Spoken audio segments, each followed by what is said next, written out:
we got to play Stonespine Architects. Now, this game is a tableau building game, but before we get into it, don't forget to hit the subscribe button and that notification bell because board games are amazing, and that's what we do here at Legends of Nirvana. Now, Randy, can you tell us a little bit more about this game? I can. This is Stonespine Architects with a 2024 release. It's got a Board Game Geek rating of 7.5 and a current rank of 1816. It's a 1 to 5 player game, average length of 45 to 60 minutes, probably about right. It'd be shorter depending on number of players, I think. Age 10 and up. Designed by Jordi Adon. Art is by Jordi Adon, Damian Mamaliti, Lucas Ribeiro, and Diego Sa. Published by Thunderworks Games. It's a closed drafting, contract fulfillment, and hand management game with simultaneous action selection. So we got to play a couple simultaneous action games today. MSRP for this is $44.95. Cheapest price right now that has it in stock is Tabletop Merchant at $30.49. Game Nerds has it, but it's out of stock for $31.47, and then Card House and Miniature Market both have it for $31.99. Okay, cool. All right, let's talk about quality of components. There be cards. Yes. They do have a slight linen finish. They feel pretty good on that front. You do have this where you basically it aligns your tableau. Yeah. You do have these for your entrance and your they're screen printed on one side. Yes. So yeah, that was. And you got screen printed tokens to mark your priority and your gold. Mm-hmm. And you have like the tray, like a token little tray. Yeah, it's actually got a topper to it, very similar to game trays. So that's actually really cool. I like that a lot because then this is easy to grab. Like it's a really good token container for that. So overall, I mean, part of it is a little bit cards, but they did a couple little other things that kind of tweaked it to make it cooler. So I'll give it a 7 because I think. Yeah, that's probably about right. There's nothing outstanding about it. It's mostly a card game, but the cards are pretty good stock, and like you mentioned, the other enhancements that they have are fairly minor, but they're a nice touch. So I think 7 is fair. All right, so moving on to the actual theme. You are building a dungeon. Yes. And you are trying to make sure that you have the coolest dungeon, aka victory points. The theme is there, right? Because you're building a dungeon. Yeah. But it feels so light for a dungeon building game. Well, I agree. I mean, it's the same designers or not designers, same publisher as Cartographers or the Role Player. Right, and this fits well in line with the other stuff. If you like the other stuff, it makes sense why you would pick this up. It is in line. It's just not what necessarily. It's very light.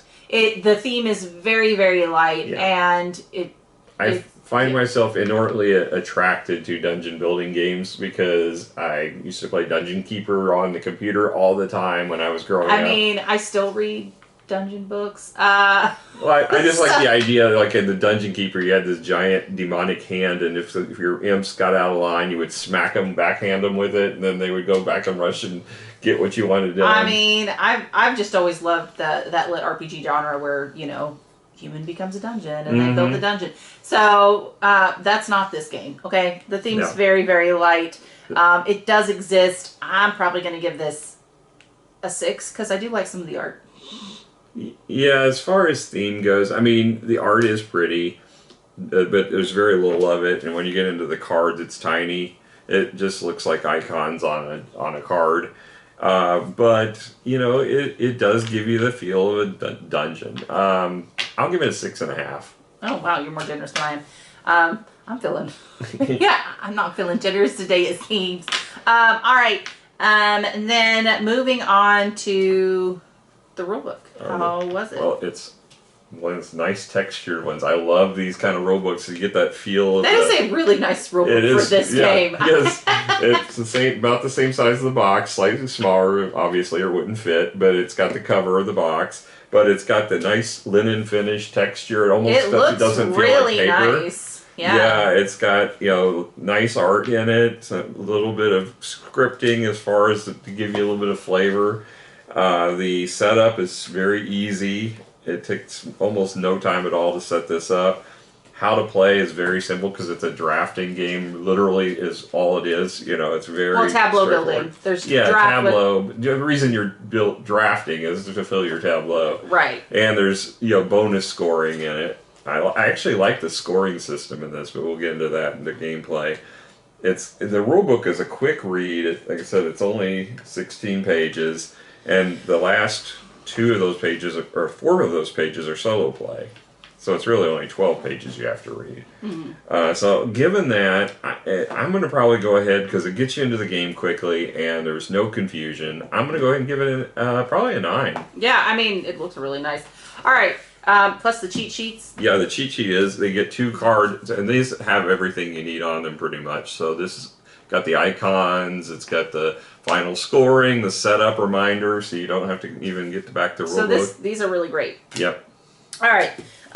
So let's talk about the actual gameplay. So I have 5 cards in my hand. It doesn't matter about player count because you're always going to end up 4 will end up being chosen. The last one will end up being discarded.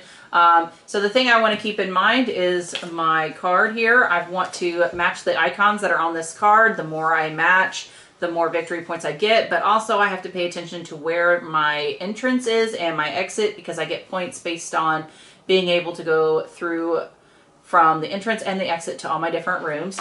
And then also the thing I want to pay attention to is these victory points that I'll get at the end of each round. I'll be able to pick 1 card, but based on the money or some other aspects that we'll go here in a bit will be depending on what order I get to pick it in. But those are not for each round. Those are in-game scoring. You just get a card each round. Right. For the first 3 rounds. All right, so first thing I'm going to do is I'm going to pick a card. Now, I can place it anywhere on this top row with this first hand. So I'm going to be looking at it. And I definitely want to get out of my... get from my entrance out. So I definitely did that. Another thing you want to consider is there's an overall scoring that everybody gets for having the most, in this case, of kobolds. They have different ones. You get randomized one of these for the game each game. Last time was the least amount of treasures, so... Yeah, so you put it into play, and you got a kobold on the card you drafted right now. Yes, and I got out of... I'm getting out of my... getting in my dungeon. So... you had a 4. I got a 4-way, but it doesn't match my layout the way I want it to. So no, too bad, so sad. Mm-hmm. I'm not sad at all, actually. All right, so I am gonna have to continue playing on that first layer.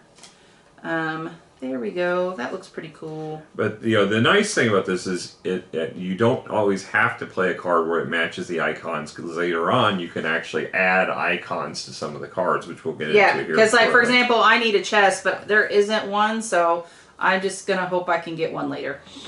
Yeah, so I do have a chest on this one, so that matches with where my chest goes, so I'm going to go ahead and take that one. But you also want to be cognizant, because there's a coin value at the bottom of the card. I'm not being very cognizant of that this game, but that's going to determine how much buying power you have for adding icons. All right, so the other thing is I want to make sure that I can go down. So that's another thing that I'm making sure. You have to play in the top row. We're going to end up with a 4x4 grid, but you can't play them in anywhere else in the grid except for the top row. That's my one critique. I wish you could play. But it makes it more challenging. I don't mind that. I mean, we all have opinions. Yes, some of them are wrong. Thank you. I have like a perfect setup. I appreciate it. I don't. I've got to get this room to attach somehow, but there's ways to do that too. So this gets discarded. Right. All right. So now we're going to do the money. So I have 8 money. You always end up with more money than me. I have 6. What? But I got 6 plus 1 because I was second player, so I got 7. But second player? A second player gets 1 coin to start. But you're not even... We just get hands. What's second player about it? Priority. Oh, I got you now. So priority breaks ties, and that's important during the game. But now, after we've scored this, even though she's got priority, but that has nothing to do with who's getting to buy first. It's actually how much gold you have. So she's got one more gold than I have. So this kind of works like patchwork or any of the games where you keep taking turns until you are no longer the most gold. Right. So I'm actually going to end up spending 4 victory points because there's that chest that I needed. Then I want to match. So I'm going to put a chest in the larder right next to the stove. Not the stovetop, the shelf that is on the plate. And how much you spent? 4? And I spent 4. So you go from 8 down to 4. Right. And I'm the highest, so I have next option to bid. I don't have but 7 money though, so I can't buy the top row. It's a bummer that top row. The entire rows. Yeah, that top row's pretty nice. And I don't need that trap. So given that, Yes. I'm just going to pass, which means I get first dibs at these cards. Also, it changes the priority. I now have priority because I was the first to pass. So I get to pick one of these. So I've got one here that gives you gain 3 reputation for each pair of treasure chests and reputation stars in your dungeon. Well, I've got 2 chests and 1 star, so I got that's going for me. So I might want this one. There's also just a pure 10 victory points. I took this Which actually was really nice. So yeah, I'm gambling on future plays to get more points out of this. So I think I'm going to take the one that lets me have a chance at more than 10. I'll just take the 10 free victory Just points. take the 10 free ones. Gain 2 reputation for each chamber in a So you're passing too? Yeah. Okay. Now here's the thing: once you pass, all your money is lost. It doesn't.